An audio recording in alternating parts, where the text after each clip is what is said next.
Welcome करता हूँ आपको दी कहानी रिव्यू में। आज जिस ड्रामे का मैं रिव्यू करने वाला हूँ उसका नाम है जी बस तेरा साथ हो। और डेफिनेटली मेरा बहुत फेवरेट है ये ड्रामा। फेवरेट क्यों है? क्योंकि ड्रामे की कहानी कुछ इस तरह की है एंड कुछ लोग कह रहे हैं कि ये लोग ओल्ड स्कूल की एक कहानी है। इट्स बीन बहुत ही पुरानी और टिपिकल कहानी है। तो आपको पता है कि इस तरह की बातें कौन कर सकता है एंड कौन किसके ख़यालात इस तरह के हो सकते हैं।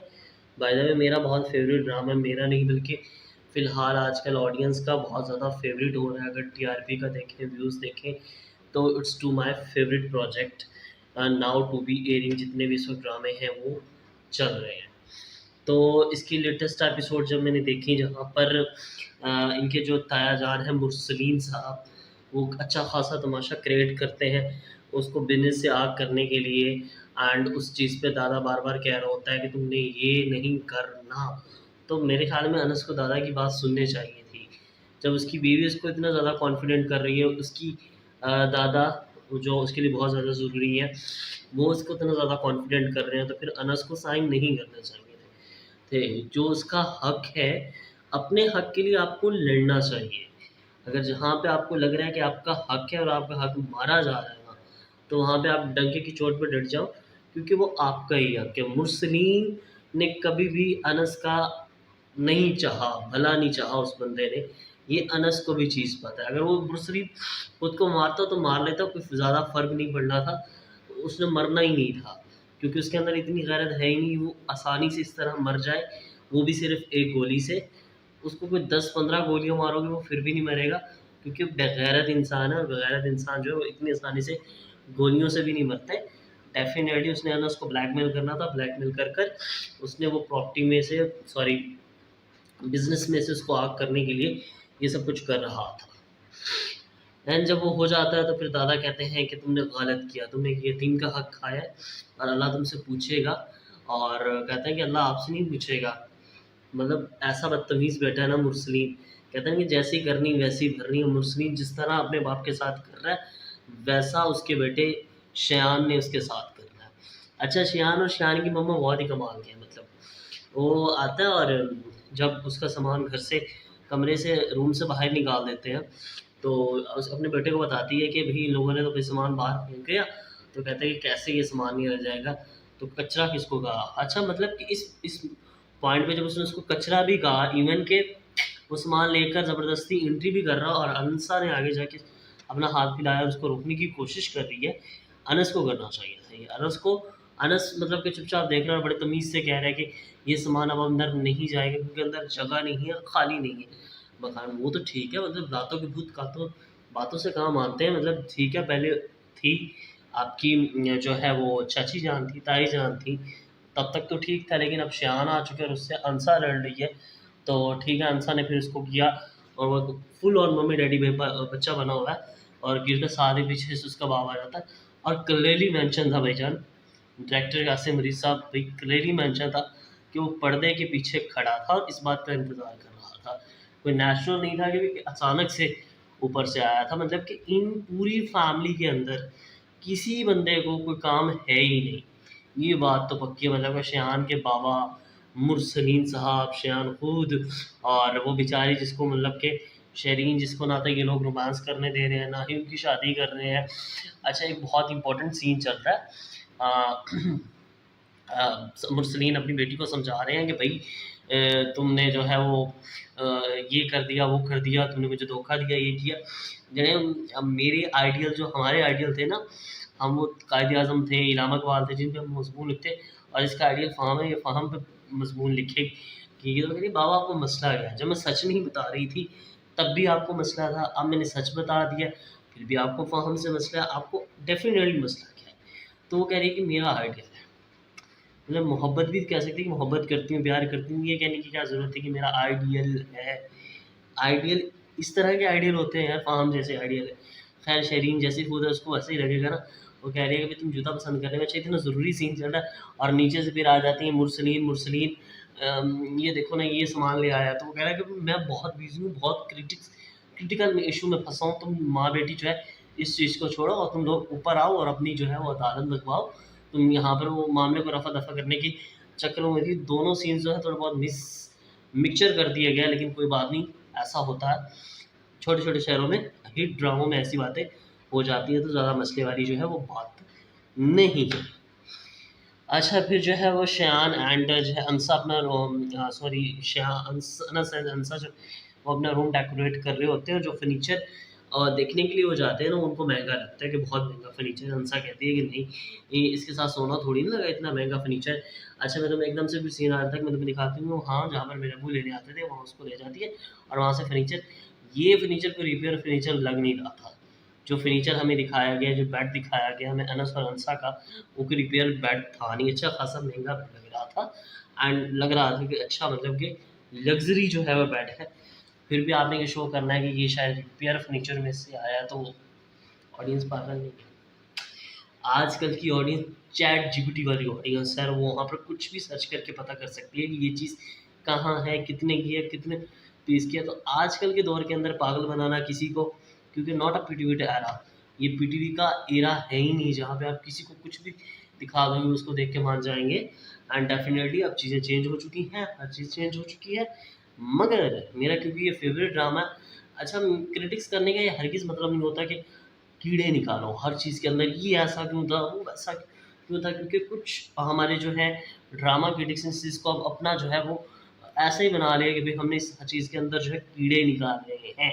मैं इस ड्रामे के अंदर कुछ भी बुरा नहीं बोल सकता इस ड्रामे के रिलेटेड, क्योंकि भाई मेरा तो फेवरेट है, मुझे अच्छा लग रहा है। फैमिली पॉलिटिक्स भी है, लेकिन एक लड़की पे बात की गई है, एक ऐसा लड़का जिसको हमेशा जो है आस्थानों तले दबाया गया है कि भाई तुम्हें पाला गया, तुम्हें पोसा गया, तुम पे इतने एहसान किए गए, तुम मोटी बड़ों को वो करना है, बड़ा को ये करना है, वो सारी चीज़ें जो मिसकंडक्टली की गई। और मैं इस बात का इंतज़ार कर रहा हूँ कि अनस कब अपने चचा, अपने तायाजान मुस्लिम के खिलाफ बोलेगा और इस महाज को ख़त्म करेगा। I am waiting regular. ड्रामे की 21 एपिसोड्स हो जाएंगी नेक्स्ट वीक की 22 आ जाएगी डेफिनेटली। आधे से ज़्यादा ड्रामा जो है वो गुजर चुका है, आजकल पता ही नहीं चल रहा, मतलब कल ऐसा लग रहा है ड्रामा स्टार्ट हुआ और आज 21-22 एपिसोड तक भी पहुँच चुका है। एंड डेफिनेटली अंसा नेक्स्ट एपिसोड के अंदर भी तबाही मचाने वाली है, वो अपने भाई के घर जाएगी और कहेगी ये मेरे अब्बा का घर है, आपका घर नहीं है सिर्फ। यानी कि अंसा का वहाँ से भी हिस्सा, वहाँ से भी हिस्सा, तो दोनों तरफ अंसा ही अंसा छाई पड़ी है। और अंसा जमील जो है वो अब अपना हिस्सा लेने के लिए अपने भाई के पास जाएगी और कहेगी कि भाईजान, आपने मुझ पे एतबार नहीं किया, जब मुझे आपकी सबसे ज़्यादा ज़रूरत थी, तो इस ज़रूरत के वक्त मेरी मदद अनस ने की, अनस ने मुझसे निकाह किया, मुझे प्रोडक्शन दी।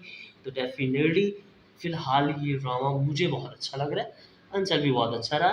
कासिम मुरीद वेल डन। एंड आप मेरे बैक टू बैक रिव्यूज़ देख रहे हैं तपिश एंड बस तेरा साथ हो, तो डेफिनेटली आपको आज का ये वाला पार्ट रिव्यू का कैसा लगा कमेंट्स में मुझे बताइएगा। एंड नया रिव्यू शो करने से पहले मैं रिक्वेस्ट करूँगा, सब्सक्राइब मिस्टर कामी रिव्यू। शुक्रिया।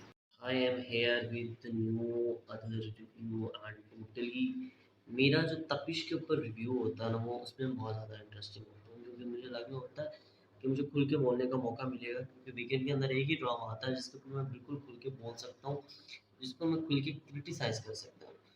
क्रिटिसाइज़ वो ना, जाज़ डॉक्टर जाज़ वाले कहते हैं ना कि तनकीद बाय इस्लाह, ये तो मैं बिल्कुल नहीं करने वाला। तनकीद में जो इस्लाह होती है वो लोगों की समझ में नहीं आती, तो तनकीद बराए रूह सुकून तो मैं वो करता हूँ कि अपनी रूह को सुकून पहुँचाने के लिए।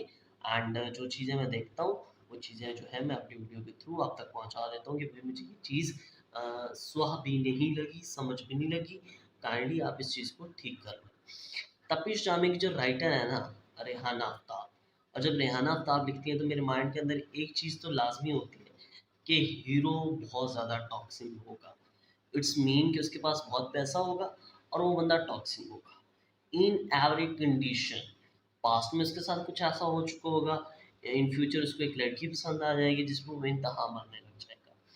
तो रिहाना आफ्ताब की रटी लटाइयाँ कहानी है, जिसको जियो कास्ट चेंज करके दोबारा लाता रहता है। रमज़ान के अंदर एक बहुत अच्छा प्ले चला, जिसको मैं अच्छा भी कह सकता हूँ, बट अच्छा था, तपिश से बेटर था। इश्क में तेरे सदके, जहाँ पर एटलीस्ट कोई कहानी का तुक बनता था, कोई लीगल कहानी थी। यहाँ पर आपने इलीगल कहानी को लीगल तरीके से पिक्चराइज करने की कोशिश की गई है। And not about for next, मैं स्टोरी के नेक्स्ट को लेकर भी काफ़ी ज़्यादा कंफ्यूज हो कि ये लोग करने क्या वाले हैं। क्या ये लोग वही करने वाले हैं जो हमारे दिमाग के अंदर है कि मास को मार देंगे, मास को साइड पे कर देंगे, और जो है शाज़िर एंड जो हमारी है बड़ी वफ़ा के जफ़ा, उनको साथ कर देंगे, क्या करेंगे? मतलब थोड़ी बहुत कंसर्न होते हैं ना आप ड्रामों को लेकर, जब भी आप कोई भी इस तरह का ड्रामा देख रहे होते हैं जो कि कंप्लीटली कन्फ्यूज़ेबल होता है एंड आपको समझ नहीं आ रही होती कि अच्छा ये क्या होगा? अगर मैं रिव्यू करना चाहूँ इन 2 एपिसोड्स का 11 एंड 12 का, तो कहानी मेरे ख़्याल में कहीं न कहीं पेस्ड हो चुकी है, वहीं की वहीं रुकी खड़ी है। इट्स टोटली पिछली कोई 5-6 एपिसोड से हम यही चीज़ देख रहे हैं कि जो शाज़िब नाम का बंदा है, वो अपने दोस्त मास के घर बिल्कुल इस तरह आ रहा है जिस तरह वो फैमिली मेंबर है। ये शायद फैमिली मेंबर से भी ऊपर है। मतलब कि अगर आपको कोई दोस्त है, वो आपके उसको मिलता है, जुलता है, आप उसको बाहर एक मतलब कि फ्रेंडशिप के ज़ोन में, और यहाँ तक हमें ये भी कभी नहीं दिखाया गया कोई सीन कि माज़ और जो हमारे ये शाज़िर साहब हैं, वो मिलकर बैठकर कोई हँसी-मज़ाक कर लें साथ में, नेवर। इट्स मीन कि अगर मैं किसी का दोस्त हूँ, मैं उस दोस्त से मिलने जाऊँगा, तो मैं तो चाहूँगा कि हम लोग बैठ कर के हँसी-मज़ाक आराम सुकून से बैठे, ना कि हम फैमिली के दरमियान बैठकर जो है बड़ा फैमिली को डिस्कस करें, ये करें, वो करें, क्योंकि ऑलवेज़ हम लोग 24 आवर यही चीज़ें कर रहे होते हैं। हमारे पास हमारी फैमिलीज़ होती हैं, उनके इश्यूज़ होते हैं, हम उनको हाइलाइट कर रहे होते हैं। मगर ये कैसी दोस्ती, कैसी यारी है जहाँ पर मेन मुद्दा जो है वो वफ़ा बनी हुई है एंड शफ़ा बनी हुई है, सॉरी शफ़ा। शफ़ा बनी हुई है, आई एम टोटली, हाँ, मैं कहता हूँ कि मैं थोड़ा बहुत वो हैरान होता हूँ ये देखकर कि मतलब ये किस तरह का दोस्त है। इस तरह का दोस्त मिलने की ना ही दुआ की जाए तो बेहतर है, क्योंकि वो कह रहा है कि भई तुम मेरी पार्टनर बनोगी। जो नज़रें होती हैं ना इंसान की नज़रें, वो बहुत अच्छे से इंसान को क्लैरिफ़ाई कर देती हैं कि वो किस नज़र से किस बंदे को कब, कहाँ, किस तरह देख रहा है। और एक समझदार इंसान तो ईज़िली अंडरस्टैंड कर सकता है कि भई ये बंदा किस नज़र से किसको किस तरह देख रहा है। इवन के मतलब कि मसला कहाँ पे है, कहाँ पे नहीं है। इवन दैट अगर कोई मेरी बीवी को किस नज़र से देख रहा है, तो मैं तो बहुत अच्छे से अंडरस्टैंड करूँगा, क्योंकि मैं उस चीज़ को लेकर कितना कंसर्न हूँ कि फलाना बंदा या फलाना जो है वो ये कर रहा है। तो मैं तो इस चीज़ को काफ़ी ज़्यादा हाइलाइट रखूँगा। लेकिन माज़ जो है पड़ा, उसने शायद कोई बेगैरती की कोई इंतहा की गोली खाई हुई है, उसको कुछ नज़र ही नहीं आ रहा। इट्स मीन कि उसको कुछ फ़ील नहीं हो रहा, कुछ महसूस नहीं हो रहा, उसको लग नहीं रहा कि भई जो है पड़ा वो किस नज़र से देख रहा है, क्या करने आ रहा है। उसके घर में जवान बहन भी मौजूद है, लेकिन फिर भी उस बंदे को जो है कोई ख़्वाब ख़्याल नहीं है कि भई ये क्या माजरा है, क्यों ये बंदा जो है मुझ पे इतना सब कुछ लुटा रहा है, कोई इतने लाख रुपए का इलाज करवा रहा है किसी का, तो बेमकसद तो कोई आज के दौर इन 2026 में कोई ऐसा करता ही नहीं है भई। फिर भी अगर आप लोग जानबूझकर उसको कहते हैं ना कि ठंडे पे गैरत बन रहे हो, तो फिर आपकी अपनी किस्मत है। कहानी लिखनी थी, आपने लिख दी रिहाना आफ्ताब साहिबा, लेकिन आप हमें ये दिखा रही हैं कि भई इस तरह के टॉक्सिक जो हैं वो हीरो नहीं बल्कि पागल ज़्यादा कहलाते हैं, जिनका जो भी दिल आता है वो कर देते हैं, जिनको लगता है कि हम जो करना चाहेंगे वो कर देंगे, हम दुनिया बदल देंगे। डेफ़िनेटली ऐसा नहीं होता। वो उसको बाहर कह रहा है कि मैं उसकी पार्टनर हूँ, उसके पास जाता है, रिक्शे वाले को मार देता है। अच्छा, रिक्शे वाले की वजह से उसकी आँखों में आँसू क्यों आ रहे थे? पहले तो मुझे ये बता। क्या मतलब कि हमारे जो रिक्शे वाले होते हैं, वो जिस तरह था, उसको लग रहा था कि उसने वाक़ई उसको छेड़ा होगा, या उसकी वजह से शायद उसको रो रही है। मतलब बिना इन्वेस्टिगेशन के, बिना पूछे-बुलाए आप किसी को, चलो एक तो हो ना कि आपने पूछा उसको, उसने क्लैरिफ़ाई की हो, तो फिर आपको मारना भी बनता है। मतलब ऐसा नहीं होता जैसा आप कर रहे हैं। एंड डेफ़िनिटली हमारे पाकिस्तानी ड्रामों के अंदर अगर आपको वल्गैरिटी को प्रमोट करना है, कि बिना शोल्डर के एंड बिना, वो कहते हैं ना कि एक ट्रेंड आपने बना लिया, ख़ासकर जियो टीवी ने, तो कि हमने हीरो को शर्टलेस दिखाना है। तो भई ये ट्रेंड अभी हमारे जो है पड़ा वो इन सोसाइटी के अंदर बहुत ज़्यादा इन नहीं हुआ। ख़ासकर आपके ड्रामे, जियो के ड्रामे, इस तरह की चीज़ें जो है दिखाई जाती हैं, जिनका मेरे ख़्याल में मेन मकसद ही वल्गैरिटी को प्रमोट करना है, नदर नॉट दैट हर्त की बेहुदा कहानियों को लाना है। I am just talking guy. It is not for that कि ये हीरो है, हम इसको जो है पकड़ें, लड़कियाँ देखें। इवन दैट कोई 16 या 17 साल की लड़की है, उसको ये लग रहा होगा कि मेरे जैसा भी कोई शातिर वाला लड़का आएगा एंड डेफिनेटली वो मेरी ज़िंदगी के अंदर जब आएगा, उसके पास पैसे होंगे, दौलत होंगे और हम हँसी खुशी रहेंगे, ऐश करेंगे, तो ऐसा बिल्कुल भी नहीं होता।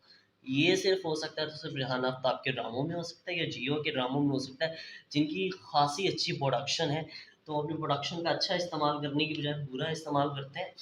मैं जियो के अच्छे ड्रामे भी हैं, इवन डॉक्टर एडिक्ट जैसे कि अब जब चल रहा है तो वही सिमिलर कहानी लेकिन फिर भी अच्छा है। एक बार पाकीज़ा भी चला, वो भी अच्छा था। तो मैं ये नहीं कह रहा कि जियो बहुत बुरे ड्रामे बना रहा है। जियो अब अच्छा काम कर रहा है, इवन 7 पीएम 9 पीएम में बहुत अच्छा कर रहा है। मगर मुझे मसला इस बात से है कि भई आप लोगों ने एक रटी रटाई कहानी को कितनी दफ़ा दिखा देना है। आई वांट दैट क्यों आपको लगता है कि दानिश मुनीब एंड एक और आधा कोई भी हीरो होगा वो इस तरह के कैरेक्टर ही करेगा तो अच्छा लगेगा स्क्रीन पे। आवाम देखना चाहती है, आवाम देखना भी चाहती है, तो 3 मिलियन लेके आ रहा है ड्रामा। अगर मैं तपिश ही की बात करूँ तो 3 मिलियन डेफिनेटली नॉट अ कोई बिग नंबर। आप लोग शायद 3 मिलियन भी वही ऑडियंस देख रही है जो इस तरह के टिपिकल ड्रामे देखना चाहती है, वरना जंजीरें के 12-13 मिलियन ना आ रहे होते। टिपिकल कहानी नहीं है ज़ंजीरें की, लेकिन काफ़ी वो कहता है ना कि थोड़ी बहुत सस्पेंस वाली है, थोड़ा कुछ ना कुछ है ड्रामे के अंदर। तो ये तो साबित हो गया, खैर ज़ंजीरों ने बहुत अच्छा, मैं बहुत इस चीज़ से खुश हूँ। एंड अगर आपको मेरी ये वीडियो कैसी लगी, मिलता हूँ आपको अपनी नेक्स्ट वीडियो के साथ। तब तक के लिए सब्सक्राइब कीजिएगा कामी रिव्यू, एंड मिलता हूँ आपको नेक्स्ट वीडियो के अंदर। थैंक यू, अल्लाह हाफ़िज़।